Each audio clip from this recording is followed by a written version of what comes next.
भन्दा चाहिँ फर्स्ट यहाँनिर इजरायल आएर चाहिँ हामीले के चाहिँ गर्नुपर्छ फर्स्टमा चाहिँ फर्स्टमै आउँछ सिधै फ्यामिलीको घरमा गएर चाहिँ फर्स्ट चाहिँ के गर्नुपर्छ भन्दा चाहिँ के कुरामा ध्यान दिनुपर्छ भन्दा चाहिँ 4-5 वटा कुराहरू छ त्यो चाहिँ म चाहिँ तपाईहरुलाई नम्बर वाइज भन्छु। नम्बर 1 चाहिँ तपाईहरुको so hi everyone welcome back to my channel Anju blogs र यो चाहिँ म episode 2 I am going to do episode 2 part 2 of care giver duties and responsibilities right and obligations. मैले पार्ट 1 मा भनेको थिएँ राइट एन्ड अब्लिगेसन्स भनेर र राइट एन्ड अब्लिगेसन त मैले पढेर सुनाउनै बिर्सेछु र यहाँनिर चाहिँ सुनाउनेवाला छु। र ड्युटी छोड्यो भने के गर्नुपर्छ, यहाँ आएर के गर्नुपर्छ, यहाँ आएर मेन कुरा के बनाउनुपर्छ त्यो कुराहरूको नै डिस्कस गर्नेवाला छु है यहाँनिर चाहिँ। अन्त ड्युटी कुन हालतमा मात्रै छोड्नु पाउँछ र कसो गर्नुपर्छ भन्ने कुराहरू डिटेल्सहरू यहाँनिर भन्नेवाला छु म है। So let's begin. Even though यो पनि फेरि मैले नेपालीमै बनाइरहेको छु। मैं नेपाली में ही बना रही हूँ क्योंकि बहुत सारे लोग ऐसे हैं जो नेपाली समझते हैं और मैंने कहा पहले भी कहा नेपाल, दार्जिलिङ, मणिपुर, नागाल्यान्ड, सिलिगुडी यो सिलिगुडीको म्याक्सिमम एरियाजहरुबाट आउनेवालाहरु हुनुहुन्छ र आइसक्नु भएकोहरु हुनुहुन्छ र अलरेडी यहाँ काम गर्दै गर्नेहरु पनि हुनुहुन्छ। कतिजना दिल्लीमा हुनुहुन्छ र तिनीहरुको लागि उन लोगों के लिए ही मैं स्पेशली बना रही हूँ। और जो लोग साउथ इंडिया से आ रहे हैं, अगर आप लोग मेरा चैनल देखते हो, आप लोगों को कुछ पूछना हो तो मुझे आप इंस्टाग्राम में मैसेज कर सकते हैं, डीएम कर सकते हैं। उसके बारे में मैंने बताया है। Care giver duties and responsibilities के बारे में ऑलरेडी ट्रेनिंग में भी सिखाया होता है, लेकिन मैं अपने एक्सपीरियंस के थ्रू और क्या क्या होता है क्या नहीं होता है ये सारी चीज़ें भी मैंने बताया है अगला वीडियो में भी और इस वीडियो में भी यही चीज़ें बताने वाली हूँ। तो कुछ लैंग्वेज तो समझ में आता भी होगा क्योंकि कुछ इंग्लिश में भी बोलती हूँ तो समझ में आता होगा। तो आप लोग भी देख रहे हैं तो प्लीज कमेंट कीजिएगा। So let's talk about the obligations care givers. Obligations मतलब चाहिँ अब हुन्छ नि अब के चाहिँ गर्नु हुँदैन भन्ने टाइपको हुन्छ नि त है हामीले। अन्त यहाँनिर चाहिँ यो लेखेको पनि छ। यो चाहिँ अब हामीलाई ट्रेनिङ गर्दाखेरि पनि दिन्छ। म यो उयसमा पनि हालिदिन्छु, भिडियोमा पनि हालिदिन्छु। यहाँनिर चाहिँ धेरैवटा कुराहरू लेखेको हुन्छ है। म चाहिँ अब काम छोड्दिन हतपत भनेर लेखेको हुन्छ हैन। काम गर्नु छोड्दिन यदि अब हामीले काम छोडिहाल्नु पर्यो भने चाहिँ 3टा बेसिसमा मात्रै छोड्नुपर्छ हैन। त्यो चाहिँ यदि इम्प्लोयर मरिहाल्यो भने employer's death we can leave the job. यदि अब पर्मानेन्टली कुनै इम्प्लोयरलाई कुनै हस्पिटल या कुनै पनि जग्गामा शिफ्ट हुँदैछ भने we can leave the job. For example मेरै लिइहाल्नुहोस् तपाईहरुले, मेरो इम्प्लोयर चाहिँ सर्नु हुँदैछ, अब यहाँ बस्नु हुँदैन तर हस्पिटलमा चाहिँ सर्नु भएको होइन। दिनोर मुगान भन्ने हुँदो रहेछ। मुगान भन्दा रहेछ त्यहाँनिर चाहिँ इजरायलको इन्डिपेन्डेन्ट पिपलहरू बस्दो रहेछ है, बुढापाकाहरू जसको चाहिँ फ्यामिलीहरू छैन र जो चाहिँ फ्यामिलीबाट टाढो बस्नु चाहन्छ उनीहरू चाहिँ एक्लै बस्दो रहेछ त्यहाँनिर। त्यही भएर चाहिँ केयर गिभरलाई चाहिँ लानु चाहिँ अलाउ हुँदैन रहेछ, त्यही भएर मलाई चाहिँ लाँदैन। अन्त सो त्यही हो। अन्त अर्को कुरा चाहिँ अब एकदमै डरलाग्दो डेमेन्सिया पेसेन्टहरू छ या अर्को जबमा के भन्छ त्यो मान्छेलाई अर्को जग्गा शिफ्ट गरिरहेको छ भने पनि तपाईँले छोड्नु पाउनुहुन्छ। नभए त्यसै चाहिँ छोड्नु पाउँदैन है हतपत चाहिँ 1 month। अन्त यदि तपाईँले छोड्नु भयो भने if you want to leave the job you have to give before 1 month notice इम्प्लोयरलाई।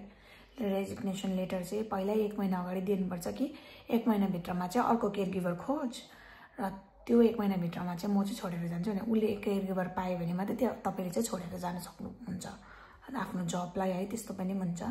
If my employer asks me to stay during my weekly holiday I will agree भनेको छ। यो चाहिँ सब्बातहरूको बारेमा भनेको हो। I will do my job seriously towards my employer. अब तपाईँले बुझिहाल्नु भयो, म हालिदिन्छु तपाईँले पढ्न सक्नुहुन्छ। र एप्लिकेसन्स चाहिँ त्यही हो, हामीले हतपत काम छोड्नु पाएन। यदि कतिजना चाहिँ एकदमै साह्रो नै हुन्छ छोड्नै पर्ने अवस्थाको बनाउँछ। कतिजना रातभरि कराउने है, सुत्नु नपाएर हुन्छ है। कतिजनालाई खानुमा एकदमै उयो गर्छ है। कतिजनाको डेमेन्सिया पेसेन्टलाई एकदमै ह्यान्डल गर्न साह्रो पर्छ, कतिजनालाई एकदमै धेरै काम पर्छ है। त्यही भएर चाहिँ एकदमै त्यस्तो अवस्था अचानक त्यस्तो अवस्था नै परिहाल्यो भने मात्रै काम चाहिँ छोड्नु, नभए भने चाहिँ नछोडेकै राम्रो भनेर भन्छ। किनभने बादमा गएर स्पेशल भिजाहरूमा चाहिँ प्रब्लम आउँछ भनेर भन्छ हैन। त्यही भएर चाहिँ एकदमै ध्यान दिनुपर्छ र हतपत काम चाहिँ छोडी चाहिँ नहाल्नु। छोड्यो भने एकदमै सोच विचार गरेर एकदमै डरै लाग्दो अब छोड्नै पर्छ गर्नै सक्दैन भने मात्रै छोड्नै काम चाहिँ बादमा गएर प्रब्लम हुन्छ भनेर भन्छ। अन्त यहाँनिर चाहिँ के भन्दा चाहिँ हामीले आफै काम छोडेको भन्दा चाहिँ यिनीहरूले निकालेको चाहिँ फाइदा हुँदो रहेछ हैन, राम्रो भन्दा रहेछ। बादमा गएर स्पेशल भिजाहरूको लागि पनि यही कुराहरू चाहिँ राम्रो भनेर भन्दा रहेछ। मेरो लागि चाहिँ एउटा प्लस पोइन्ट त्यही छ कि मेरो चाहिँ म आफैले छोडेको होइन, मेरो बोजूले नै लानु पाउँदैन, उसकै कारणले गर्दाखेरि मैले यो काम छोड्नु परिरहेको छ, त्यस्तो हुन्छ है। अन्त राइट्स चाहिँ के हो, अब यो त अब्लिगेसन भयो, अब्लिगेसन्सहरू भने मैले होइन के गर्नु हुँदैन भनेर। अझै एउटा अब्लिगेसन चाहिँ छ कि जस्तै फेसबुकतिर तपाईँहरूले भिडियोजहरू देख्नुहुन्छ होला, युट्युबहरूतिर भिडियोहरू देख्नुहुन्छ होला, कतिजनाले इम्प्लोयरलाई देखाइरहेको हुन्छ, इम्प्लोयरको सबै कुराहरू भनिरहेको हुन्छ है। त्यो चाहिँ उनीहरूको कन्सर्न्स लिनुपर्छ क्या। उनीहरूले सोसियल मिडियातिर मलाई अलाउ गर हाल भन्यो भने चाहिँ तपाईँले हाल्नु पाउनुहुन्छ, मलाई नहाल मलाई दूरै राख भने चाहिँ साह्रै पाउँदैन क्या। मेरो चाहिँ बोजू फ्लक्चुएट भइरहन्छ क्या माइन्ड घरिघरि चाहिँ अब टेल देम यस्तो टेल देम यस्तो भन्दै भन्छ क्या। मैले भ्लगहरू बनाउँदै गर्दा बोल्दै गरेको हुन्छ कति बेला चाहिँ, त्यही भएर चाहिँ कति बेला चाहिँ म देखाउँछु र कति बेला चाहिँ म देखाउँदिनँ। फर इक्जाम्पल उसको अस्ति हामी एम्प्लोयरको उसको अपार्टमेन्ट हेर्नु गएको थिएँ, एपार्टमेन्टको मैले डल्लै भिडियो बनाएको थिएँ, तर बोजूले भने कि नहाल यो चाहिँ म चाहदिनँ हाल्नु भन्यो। त्यही भएर चाहिँ मैले त्यो अपार्टमेन्टको भ्लग हालिनँ, बाहिर बनाएको त्यो बिचहरूको साइडमा रिल्सहरू चाहिँ हालेँ। र यिनीहरूको चाहिँ त्यस्तो कन्सर्नहरू हुन्छ, त्यो पनि अवे गर्नुपर्छ है हामीले। अन्त राइट्स चाहिँ के हो भन्दा चाहिँ तपाईँहरूलाई ट्रेनिङमा पनि भन्छ र म पनि फेरि भन्दैछु कि राइट्स चाहिँ अब स्यालेरी चाहिँ एकदमै अहिलेको बेसिक स्यालेरी, अस्ति मैले तपाईँहरूलाई स्यालेरीको अपडेटमा भनिहालेँ 6248 एनआइएस भएको छ बेसिक भनेर। तर त्यसमा चाहिँ एकोमेन्डेसनहरूको यिनीहरूको फोर्डिङहरूको काटेको हुन्छ र चाहिँ अब डल्लै स्यालेरी त्यतिले चाहिँ पाउँदैन, कतिले चाहिँ दिइहाल्छ, कतिले चाहिँ अब त्यो सबै काटेर चाहिँ दिन्छ, मिनिमम र म्याक्सिमम त्यो अस्ति मैले भनेको छु त्यो हो।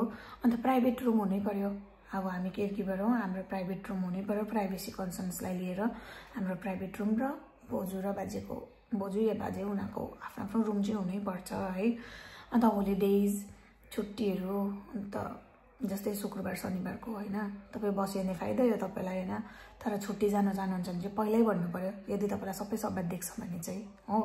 अन्त विकली अलोवेन्सहरू भयो होइन, विकली अलोवेन्स हप्तामा यिनीहरूले 100 रुपियाँ दिनुपर्छ हामीलाई हो, त्यो पनि स्यालेरीमै इन्क्लुड। कतिले चाहिँ स्यालेरीमै हालिदिन्छ, कतिले चाहिँ हातमै दिन्छ, मलाई चाहिँ क्यास इन ह्यान्डै दिन्छ 100 रुपियाँ चाहिँ शुक्रबार गरेर दिने गर्छ।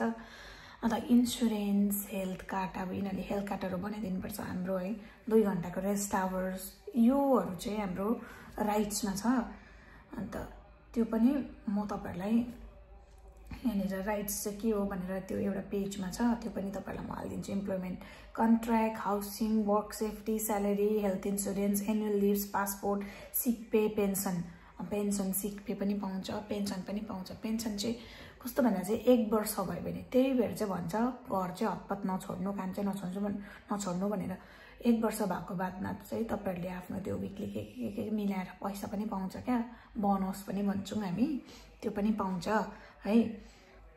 अन्त यदि तपाईँले काम छोड्नु भयो भने चाहिँ if you leave the job you have to ask them for the recommendation letter. उनीहरूले इम्प्लोयरले चाहिँ रिकमेन्डेसन लेटर लेखेर चाहिँ तपाईँलाई दिएको हुनुपर्छ। त्यो रिकमेन्डेसन लेटर चाहिँ एकदमै इम्पोर्टेन्ट हो। यदि तपाईँले नेक्स्ट काम खोज्नु भयो भने चाहिँ तपाईँलाई त्यो रिकमेन्डेसन लेटर माग्छ, या फिर तपाईँको पुरानो इम्प्लोयरको कन्ट्याक्ट नम्बरमा कल गरेर सोध्छ के कसो थियो भनेर है।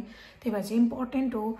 र आफूले छोड्दाखेरि चाहिँ सायद यिनीहरूले साह्रै राम्रो दिन जस्तो लागेन, र यिनीहरूले निकालेको हुन्छ, यिनीहरूले मजाले लेखेर दिएको हुन्छ है, त्यस्तो हुन्छ। राम्रो बन्ड, त्यही भएर भन्दै थिएँ मैले अघिको भिडियोमा पनि, एउटा राम्रो कम्युनिकेसन, एउटा राम्रो बन्ड बनाउनु चाहिँ धेरै जरुरी छ यहाँनिर भनेर है। अन्त अर्को कुरो चाहिँ के भन्दा चाहिँ फर्स्ट यहाँनिर इजरायल आएर चाहिँ हामीले के चाहिँ गर्नुपर्छ, फर्स्टमै आउँछ सिधै फ्यामिलीको घरमा गएर चाहिँ फर्स्ट चाहिँ के गर्नुपर्छ भन्दा चाहिँ के कुरामा ध्यान दिनुपर्छ भन्दा चाहिँ 4-5 वटा कुराहरू छ, त्यो चाहिँ म चाहिँ तपाईँहरूलाई नम्बर वाइज भन्छु। नम्बर 1 चाहिँ तपाईँहरूको रेजिस्ट्रेसन हुन्छ है। रेजिस्ट्रेसन प्रिता दिदी मलाई फोन गरेको छ, भिडियो बनाउँदैछु, अहिले गर्छु है, wait a minute, sorry guys disturb भयो है। मैले चाहिँ भनेको थिएँ 5 वटा पोइन्टहरू भन्न आँटेको छु है, जो चाहिँ फर्स्ट हामी आएर चाहिँ के चाहिँ इम्पोर्टेन्ट हो गर्नुपर्ने भन्छ। फर्स्ट चाहिँ रेजिस्ट्रेसन र भिजा है। फर्स्टमा चाहिँ तपाईलाई रेजिस्ट्रेसन गराउँछ। तपाईको अलरेडी कन्ट्र्याक्ट लेटर त हुन्छ, तपाईलाई दिएको हुन्छ। जब तपाईले त्यो उता जब लेटर हटाउँदा हुन्छ त्यति बेला हुन्छ, तर यहाँ आएर पनि तपाईले साइनहरु गर्नुपर्छ है। त्यति बेला चाहिँ तपाईले स्यालेरी कति दिन्छ, सब्बात दिन्छ दिँदैन हैन, वीकली अलावेन्स हैन, त्यस्तो कुराहरु पनि राखिहाल्नुपर्छ। अन्त 2 घण्टाको रेस्ट टाइम हैन, त्यो कुराहरु भनिहाल्नुपर्छ र त्यति बेला साइन पनि गर्नुपर्छ हो। साइन गर्दा नै थाहा हुन्छ तपाईलाई स्यालेरी कति हो, सब्बात कति दिन्छ, कतिवटा दिन्छ, त्यो कुराहरु सबै त्यति बेला थाहा हुन्छ। र भिजा लाउने कोसिस गर्नुपर्छ, किनभने हामी फर्स्ट आउँदा चाहिँ 1 मन्थको मात्रै भिजा टालिएको हुन्छ हाम्रो। जब पासपोर्ट आएको हुन्छ त्यसले 1 मन्थको मात्रै टालिरहेको हुन्छ। त्यो भएर चाहिँ 1 वर्षको लगाउनको लागि चाहिँ जो इम्प्लोयरको घरमा बस्नुहुन्छ तपाईले त्यही इम्प्लोयरले नै लगाइदिनुपर्छ नि त तपाईको भिजा। त्यही भएर चाहिँ भिजा लाउनको लागि चाहिँ एकदमै अब भनिरहनु पर्यो। कतिले चाहिँ गर्दैहाल्छ त, कतिले चाहिँ ढिलो गरिदिन्छ नि त, त्यो चाहिँ भनिरहनु पर्यो। र भिजा र यो रेजिस्ट्रेसन भइसकेर भिजा लाग्यो भने रेजिस्ट्रेसन भइसकेर मात्र लाइट टालिन्छ त्यो स्टिकर चाहिँ। टालिएपछि चाहिँ तपाईले ध्यान दिनु पर्यो ब्याङ्क अकाउन्ट खोल्ने। कतिको चाहिँ मोनोक्स भन्ने खोलिदिँदो रहेछ, प्रायको चाहिँ म्याक्सिममको चाहिँ पोस्टल ब्याङ्क अकाउन्ट खोलिदिन्छ। र मेरो चाहिँ बोजूले मलाई लगिहालेको थियो, मेरो भिजा नटालिकन लगिदिएको थियो र खोल्यो पनि। तर कतिजनाको चाहिँ खोलिँदैन अरे नि त त्यो भिजा 1 वर्षको नटालिकन।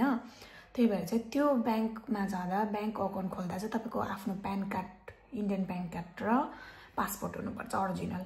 त्यो दुईटाले चाहिँ तपाईको ब्याङ्क अकाउन्ट खोलिन्छ है। हाम्रोतिर जस्तो त्यो पासपोर्टहरु के चाहिँदैन, ब्याङ्क अकाउन्ट खोल्नु जरुरी छ। र तपाईलाई आउने बित्तिकै निमा भन्ने यहाँनिर एप हुन्छ, जस्तै हाम्रो इन्डियामा Google pay, phone pay, Paytm छ नि, हो त्यस्तै निमा छ यहाँ चाहिँ। तर गुगल पे, फोन पेले जस्तो जहाँ हेरे त्यही स्क्यान गर्दै पे गर्नु चाहिँ पाइँदैन रहेछ, कार्डै हुनुपर्दो रहेछ। तर निमा अकाउन्ट चाहिँ खोल्न जरुरी छ। त्यो चाहिँ तपाईले एजेन्सीलाई पेमेन्ट गर्दाखेरि चाहिन्छ। तपाईको कि त एजेन्टले खोलिदिन्छ, कि त तपाई अपार्टमेन्टमा बस्दा खोलिदिन्छ, कि चाहिँ तपाईलाई गाइड गर्छ कसरी खोल्नु भनेर है। मलाई चाहिँ गाइड गर्नुभएको थियो आनन्द दादाले। सो उहाँले निमा अकाउन्ट इजरायली नम्बर पाएपछि निमा अकाउन्ट हुनु पर्यो र पोस्टल ब्याङ्क हुनु पर्यो, दुईटा भयो है। एउटा रेजिस्ट्रेसन भिजा, एउटा पोस्टल ब्याङ्क र निमा अकाउन्ट। नम्बर 3 भयो मेडिकल कार्ड। यिनीहरूले मेडिकल फर्महरु भराउँछ। यदि तपाईले जब चेन्ज गर्नुभयो भने, जस्तै अब मेरो मेडिकल कार्ड अलरेडी छ यहाँनिर र मैले जब चेन्ज गरेर अर्कोमा जोइन गरेँ भने यो मेरो मेडिकल कार्ड रद्द हुन्छ र अर्को जसकोमा जोइन गरेको हुन्छु त्यो इम्प्लोयरको नाममा मेरो मेडिकल कार्ड फेरि आउँछ र फेरि फर्म भर्नुपर्छ। जस्तै मेरो साथी पूजाले आज भर्दै थियो हो। सो मेडिकल कार्ड र हेल्थ कार्ड हुनु जरुरी छ, किनभने हामी पनि त मान्छे हो, हामीलाई पनि त के हुन सक्छ है। यताउता केही बिमारी हत्तपत भइहाल्यो भने चाहिँ यहाँनिर चाहिँ कार्ड बिना चाहिँ हस्पिटलमा र दबाई दोकानमा कहीँ पनि एन्ट्री हुँदैन, पाउँदैन दबाईहरू, कार्डै हुनुपर्छ, कार्ड र अपोइन्टमेन्ट। अर्को कुरो बस कार्ड जरुरी छ।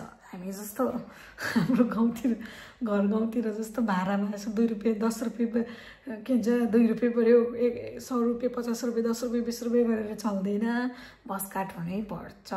बस कार्ड कि चाहिँ तपाईको एजेन्टले बनाइदिन्छ, मलाई त दादाले बनाएर पठाइदिनु पर्छ, कि चाहिँ तपाईको फ्यामिलीले नै बनाइदिनु पर्छ, इजरायली फ्यामिलीले नै बनाइदिनु पर्छ। कतिको त महा घिनलाग्दो हुन्छ, बनाइ नै दिँदैन, कति आफै बनाउँछ हो। र बस कार्ड हुनु जरुरी छ, हेल्थ कार्ड हुनु जरुरी छ है। हेल्थ कार्डमा चाहिँ 2टा टाइपको छ। एउटा चाहिँ मकाबी भन्ने मैले तपाईलाई पहिला पनि भनेको छु। एउटा चाहिँ येल्लो कलरको हुन्छ, एउटा चाहिँ ब्लू कलरको हुन्छ। मकाबी चाहिँ मेरो हो, ब्लू कलरको चाहिँ मेरो छ है। नम्बर 4 चाहिँ तपाईको सोध्छ क्या इम्प्लोयरले, सुत्ने त्यो रुममा जाने टाइम र बिहान उठ्ने टाइम के हो भनेर सोध्छ। सुत्ने टाइम र उठ्ने टाइम सोध्छ, त्यो चाहिँ भन्नु पर्यो। मेरो त फर्स्टमा त्यो रुलमा भने मैले हैन, तर अहिले मेरै मर्जी चलिरहेको छ है। भगवानको कृपाले राम्रो पाएको छु मैले चाहिँ हैन। अन्त अर्को 5 कुरा चाहिँ के भन्दा चाहिँ एपहरु, कुन एपहरु तपाईहरुलाई जरुरी छ भन्दा चाहिँ एउटा चाहिँ मोभिट भयो है। यहाँनिर म लोगो हालिदिन्छु मोभिट एपको। यहाँनिर म तपाईहरुलाई देखाउन पनि सक्छु। यस्तो हुन्छ है मोभिट भन्ने एप चाहिँ। मोभिट यसो स्माइल गरिरहेको छ, MOOVIT मोभिट। यो एपले चाहिँ तपाईलाई डाइरेक्सनहरु देखाउँछ, कहाँ जानुहुन्छ, आफ्नो लोकेसन र कहाँ जाने लोकेसन त्यहाँ हाल्नुपर्छ है। कुन चाहिँ नम्बरको बस कहाँनिर आउँछ, कति मिनेट हिँड्नुपर्छ र यो बस नम्बर, यो नम्बरको बस यहाँनिर आउँदैछ यति मिनेटमा भनेर सबै देखाइदिन्छ क्या। तर हिब्रूमा हुन्छ, स्क्रिनशट लिँदै स्क्यान गर्दै गुगल ट्रान्सलेट गर्दै बुझ्नुपर्छ है। त्यो चाहिँ जरुरी छ। त्यही भएर चाहिँ ट्रान्सलेटर एप, अर्को चाहिँ ट्रान्सलेटर एप हुनु जरुरी छ। त्यो एउटा चाहिँ कन्भर्सेसन ट्रान्सलेट गर्ने अन्त एउटा चाहिँ गुगल ट्रान्सलेट अब थाहा भइहाल्यो आइफोन हुनेहरूले पनि गुगल एप चाहिँ डाउनलोड गरिराख्नु किनभने त्यो ट्रान्सलेट गर्नु जरुरी छ है। अन्त एउटा चाहिँ bank app postal bank app हुन्छ, एउटा चाहिँ निमाको एप हुन्छ। निमाको चाहिँ एप हुन्छ अन्त पोस्टलको पनि ब्याङ्क एप हुन्छ। तपाईँको यो मोबाइल ब्याङ्किङ भनेर एउटा इन्भल्भ दिएको हुन्छ, त्यसमै तपाईँको पासवर्ड र युजर आइडी दिएको हुन्छ। अन्त त्यसलाई चाहिँ तपाईँहरूले जेनेरेट गर्नुपर्छ फेरि क्या। तपाईँले युट्युबतिरबाट पनि हेरेर गर्न सक्नुहुन्छ र तपाईँलाई सायद तपाईँको सब एजेन्टले पनि सिकाइदिनुहुन्छ। मेरो चाहिँ एकदमै अब गाउँकै दादा है, हाम्रो त आफ्नै सन्तानै पर्छ है, त्यही भएर चाहिँ दादाले नै सबै गरिदिनु भएको थियो, युजर आइडीहरू बनाएर सबै पठाइदिनु भएको थियो। कतिजनालाई चाहिँ भनिदिन्छ, कतिजनाले चाहिँ युट्युबमा हेरेर मेरो साथीहरूले है युट्युबहरूतिर हेरेर मजाले उनीहरूले आफै गर्यो, आफै बनायो। आफै बनाएको राम्रो, किनभने धेरै कुरा सिक्छ। किनभने लाइफ इज अलवेज के हो, हामी चाहिँ मरिन्जाले लर्निङ चाहिँ अब सकिँदैन अरे नि त क्या, जसले पनि सिकिरहेको हुन्छ होइन। त्यही भएर चाहिँ आफै गरेको राम्रो है, सिकिरह्यौँ भने चाहिँ एकदमै राम्रो हो। सिक्दै जान्छौँ, गर्दै जान्छ, एक्सपिरियन्स हुँदै जान्छ। जति एक्सपिरियन्स भयो त्यति हामीले आफ्नो उयोहरू सिक्दै जान्छ है, मजाले सिक्छ है। अन्त अहिले पनि लर्निङ फेजमै छ र मोस्ट इम्पोर्टेन्ट म जहिले पनि भन्छु तपाईँहरूलाई है, हिब्रू ल्याङ्ग्वेज चाहिँ एकदमै इम्पोर्टेन्ट छ। यदि तपाईँको इम्प्लोयर इङ्ग्लिसै बोल्छ भने पनि हिब्रू बोल्ने चाहिँ ट्राई गर्नु, वर्ड्सहरू बुझ्ने ट्राई गर्नु। म पनि त्यही गर्दैछु, मेरो बोजू इङ्ग्लिस बोल्नुहुन्छ होइन, मलाई नबोल हिब्रू भुलिहाल्छ, सिकिहाल्छ, इङ्ग्लिस सिका मलाई भनेर भन्छ होइन। तर मोस्ट इम्पोर्टेन्ट चाहिँ हामीलाई हिब्रू ल्याङ्ग्वेज हो। किनभने इफ तपाईँले यो काम छोडेर फर्स्ट काम तपाईँले जुन चाहिँ कामको लागि आएको हुन्छ त्यो काम भएर अपरझट त्यस्तो त नहोस्, तर पनि इनकेस छोड्नु परिहाल्यो र मेरो जस्तो सिचुएसन्सहरू आयो भने पनि मेन चाहिँ दुईवटा थिङ्स हुन्छ। एउटा चाहिँ ल्याङ्ग्वेज, हिब्रू आउँछ आउँदैन, अर्को चाहिँ तपाईँलाई इजरायली खाना बनाउनु आउँछ आउँदैन। मराकहरू भन्छ है, सुपहरू भन्छ, यिनीहरूले त्यस्तोहरू खान्छ र त्यो चाहिँ सिक्नु जरुरी छ। नसिकाइ आफै कोसिस गर्नुपर्छ सिक्नु। किनभने हिब्रू ल्याङ्ग्वेज आउँछ र खाना बनाउनु मजाले आउँछ भन्यो भने चाहिँ नि स्यालेरी इन्क्रिजमेन्ट पनि हुन्छ है, राम्रो स्यालेरीमा राख्छ क्या। तिनीहरूले काम चेन्ज गर्ने बित्तिकै स्यालेरी बढ्छ भनेर भन्छ कि, तर होइन, साह्रो पर्छ खोज्नु पनि।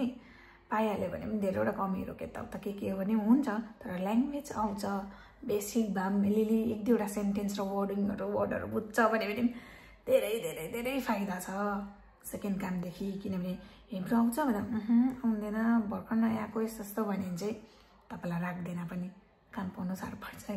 फर्स्ट काम सेकेन्ड कामसम्म तपाईँलाई एजेन्सीले मजाले हेल्प गर्छ। त्यहाँदेखि साह्रो पर्छ, एजेन्सीहरू चेन्ज गर्नुपर्ने हुन्छ कतिवटा है, कतिवटा एजेन्टहरूले पनि याद गरिदिने, अब कति पनि याद गरोस् उनीहरूको पनि कति धेरै क्यान्डिडेटहरू हुन्छ है।